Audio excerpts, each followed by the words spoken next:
ఈ ఊర్లో దొంగోట్లు ఉన్నాయి. ఈ ఊర్లో చంద్రబాబు నాయుడు గత 2 సంవత్సరాలుగా చేసింది ఇదే పనే. ఒక ఓటును 2 ఓట్లుగా చేసినాడు.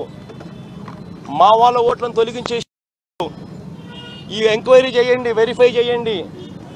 వెరిఫై చేసిన తర్వాత దీంట్లో తప్పు ఉన్నాయి అని అంటే తీసేయండి అని చెప్పి, that is form 7.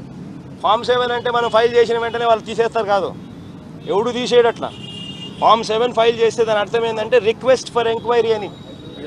Form 7 initiates request for enquiry. Form 7 initiates request for enquiry. ఆ రిక్వెస్ట్ ఫర్ ఎంక్వైరీతో ఎలక్షన్ కమిషన్ వాళ్ళు వచ్చి వెరిఫై చేసి తప్పులు దొరికితే, తప్పులు నిజమని చెప్పి తెలిస్తే తీసేస్తారు. ఒకవేళ తప్పులు దొరకలేదనుకో ఏం చేయరు, యథావిధిగానే ఉంటాయి. ఫామ్ 7 ఫైల్ చేయడం తప్పు కాదు, నేరం కాదు. నేరం ఏమిటి, తప్పేమిటి అని అంటే ఫామ్ 7 ఫైల్ చేయడం కాదు. నేరం ఏంటి, తప్పేంటి అని అంటే ఆధార్ కార్డ్ డీటెయిల్స్ తీసుకోవడం నేరం. నేరం ఏంటి, తప్పేంటి అని అంటే ప్రజలకు సంబంధించిన బ్యాంక్ అకౌంట్ డీటెయిల్స్ తీసుకోవడం తప్పు, అది నేరం, అది తప్పు. నేరం ఏంటి, తప్పేంటి అని అంటే నీకు సంబంధించిన photo, colour photo, master copy ఎవరి దగ్గర ఉండదు, అది ఎలక్షన్ కమిషన్ దగ్గరనే ఉంటుంది. వాళ్ళ దగ్గర నుంచి దొంగలించి నీ వెబ్సైట్లో, నీ యాప్లో పెట్టుకోవడం తప్పు, అది నేరం. ఇవి నేరాలు.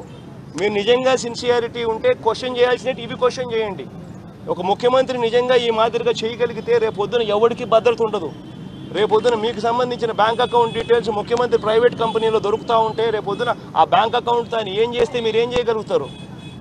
ఆధార్ డీటెయిల్స్ అనేవి ఎవరికి అందుబాటులో ఉండకూడదు. కానీ నీ ముఖ్యమంత్రి దగ్గర అందుబాటులో ఉన్నాయి అని అంటే ఆ ముఖ్యమంత్రి ఆధార్ డీటెయిల్స్ ప్రైవేట్ కంపెనీకి ఇచ్చినాడు అని అంటే ఆ ప్రైవేట్ కంపెనీ ఆధార్ డీటెయిల్స్తోనూ నీకున్న బ్యాంక్ అకౌంట్తోనూ ఏమైనా చేయొచ్చు.